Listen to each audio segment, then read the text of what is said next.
Ukrainian musicians are answering the call to action and adding their voices to those resisting Russia's war.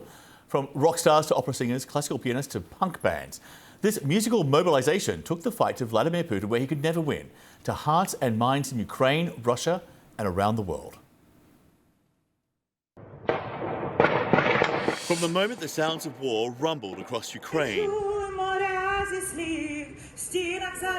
some of the biggest names in Ukrainian music. Take Tina Karol, for example. She's a pop star and actress, often called the Britney Spears of Ukraine. Fought back with fame, talent, a platform, and a determination the world would not forget. Ukraine.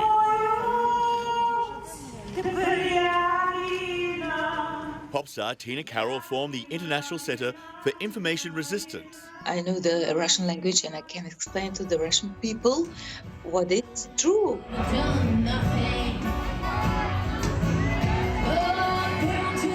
Dasha Zaritska, lead singer from pop band Kaskar, fled Ukraine and used an already scheduled stop at South by Southwest to sing a cover of Bob Dylan's Masters of War and raise awareness of her country's plight. We need this war to stop right now because as a civilians, people are dying every day. Kalush Orchestra gave Ukraine reason to pause and celebrate after winning last year's Eurovision contest. We decided to take part in it because there are attempts to destroy and kill our culture. And we took part in it to show that our culture is alive. It does exist, and it's very beautiful. Just days later, though, any celebrations were cut short when Ukrainian forces in Mariupol surrendered to the Russians. 24 hours before it was a battle here. You can see now the smells of the war is strongly. From the front man for the rock band Antytila to frontline medic, singer Topolia was among many Ukrainian performers who signed up for active duty. We understand that music is an international tool to express the people, to express what we feel. And my main task is to save the lives, to rescue wounded and injured soldiers from the battlefield. And when the band wasn't saving lives and dodging bullets, they recorded a music video, Two-Step, with Ed Sheeran. Did we mention Bono and The Edge turned up one weekend in May? For a surprise performance with Topolia in a subway turned bomb shelter.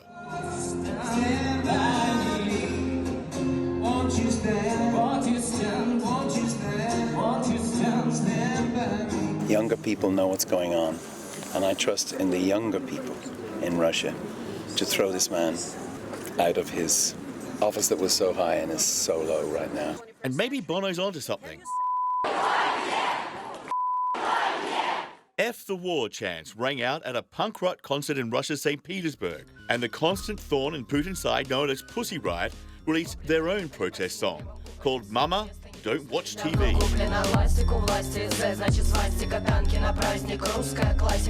One thing we need to understand about Russians opposing the war in Ukraine is that numbers of people who are against the war are actually much higher than those you can see on the streets, because the price of participating in protest activity is increasingly high.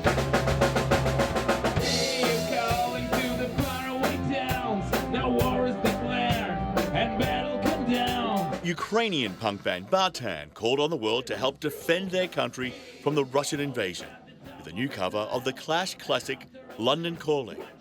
Their version, Kyiv Calling, was rewritten and recorded close to the front lines after the surviving members of the Clash gave their blessing. We are not the band who pretends to be those who resist. We do the resistance. Is this part of the resistance? Yes. There were songs of celebration as well, when the pride of Putin's Black Sea Fleet, one of the most lethal ships in the Russian Navy, the Moskva, was sunk by 2 Ukrainian anti-ship missiles.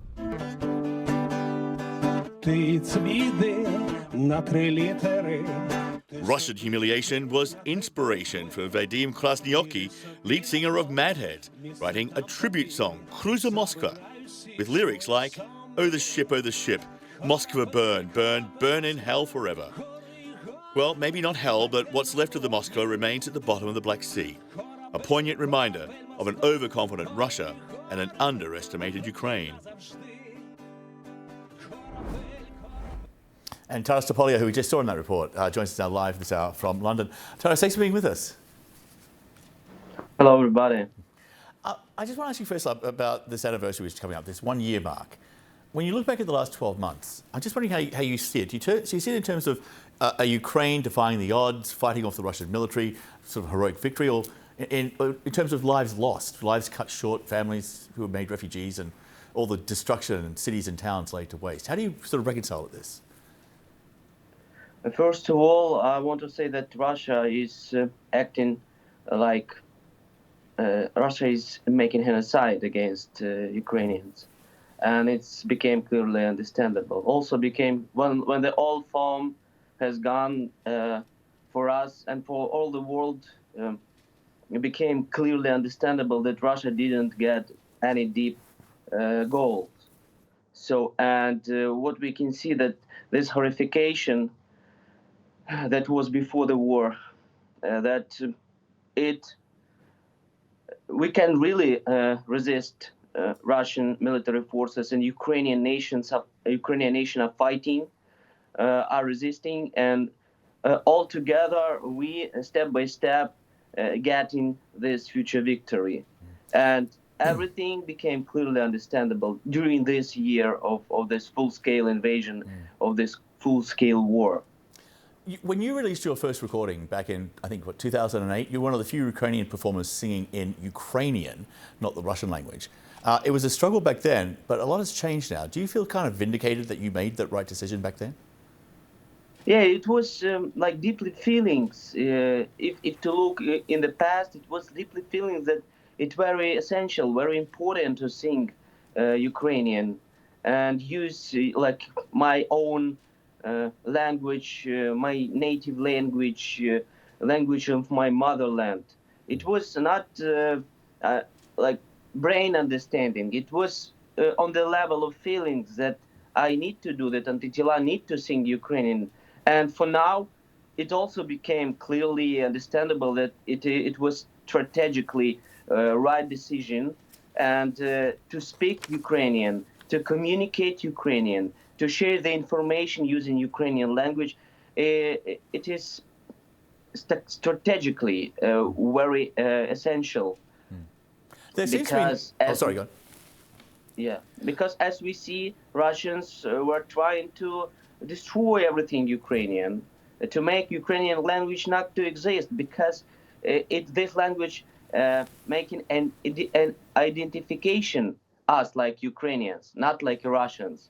And for now, I hope everyone in the world knows that we are different countries, and Ukrainian language are different language. It is not Russian language, and a lot of Ukrainian musical content, video content, musical content, and everything helps us to speak with the world and to share our feelings using our native language. It is very essential. And what I wish to, for example, Belarusians, they too save their language, but for now we are seeing that they are losing their language, and it is of course a big tragedy for them. And I think that it is good that we have our language and a lot of million people use this language to explain their thoughts. What's interesting, over the last 12 months, the Ukrainian national anthem has been played more times in more countries around the world than ever before. So if Putin, I guess, was trying to exterminate that, it sort of worked out very badly for him. But part of this mobilization of musicians in Ukraine, it's been out there to try and, either perform around the world or at home. So how do you see your role in this as a musician? What is your goal here at the end of the day? Before the war, we gathered stadiums, and we had a huge audience. And before the war started, we will speak to our audience and say to those people who were listening our music that the war will be, that the war will happen, and you need to prepare. And of course, a lot of people heard us and made some steps and some decisions like we made. like on our example. And when the war started, we became volunteers, military volunteers. Antytila, musicians of Antytila band became a paramedical squad, and we were working for 6 months on the front line. And of course, it was useful for our battalion because we saved a lot of lives. And of course, it was useful on informational level because a lot of people were watching us, and they were getting, and for now still getting, understanding that we are fighting, that we are all together, and that we will get this victory united. So the role of musicians are very essential on the war because musicians speaks with a lot of people, with huge audience on the level of feelings by their songs. Musicians try to explain what is happening inside the country using songs that touch, that make some feelings. Absolutely. And it is very important. It is very important. And Taras, thank you so much for being with us. We appreciate your time. I know you're in London for a performance, but then you head back to Ukraine after that. So please stay safe. Thank you for being with us. We appreciate it. Thank you. God bless America. And you can watch our half-hour music That Makes a Difference special Saturday at 9:30 a.m. in Kyiv. That's 7:30 p.m. in Sydney. And we'll be right back.